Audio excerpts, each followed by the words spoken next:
Hey guys, Paul on the plane here. Hope you're having a great day. Quick video today. Came across this time lapse recently, and I wanted to share it with everybody. Obviously, a time lapse video over the course of about a day here on a lake, about 3-4 minutes long. And I want you to pay attention to the land that's kind of jets out. I don't know if it's a peninsula or whatever. On the kind of the left middle side of the screen, you see buildings and trees and kind of land jetting out there, and then the mountain in the background.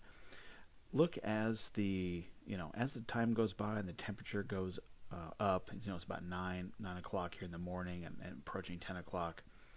You start seeing some atmospheric distortion. As obviously the humidity changes, the temperature goes up. Watch the level of the water. And what kind of struck me is, seeing this miraging, and then what it appears that the water level goes up and obscures the land and the buildings and the trees there.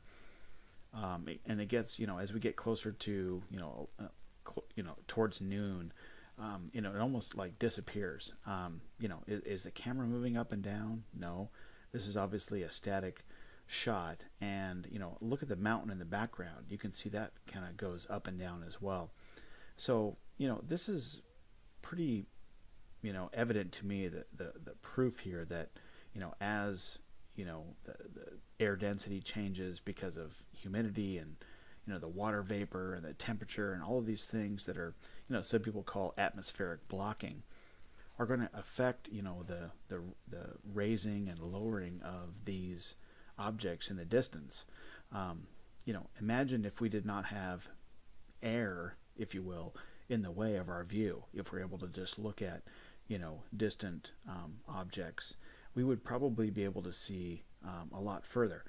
We would be able to see these things without being distorted, without them going up and down based on air temperature, humidity, air density, and that sort of thing. So this video really struck me as something remarkable, because it highlights the fact that here we have a camera that just simply sits in one position, and we see water that appears to go up and down. This is a lake, so is this a tide? No, this is simply an atmospheric lensing, or refraction, light refraction, based on the conditions.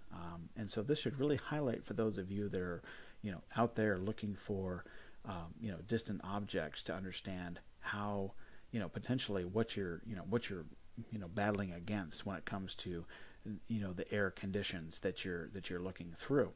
So I found this very remarkable, and I wanted to share it with you guys. Look at this kind of picture that Rob Skiba in her recent video showed. Look at the on the left side of the screen. Look at the the land jetting out there versus what you would see on the right side of the screen. In the picture there. Look at the difference there.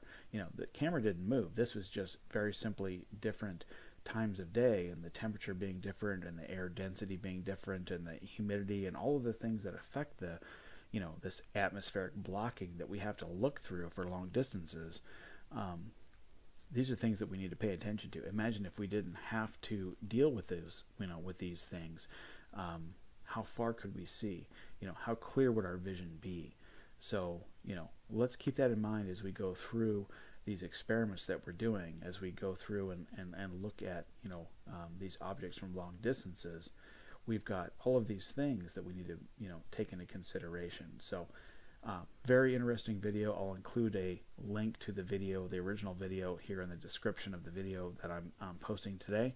And hope you guys enjoyed this. This is some very telling footage of what we are looking at when we're looking at long distances. Excuse me.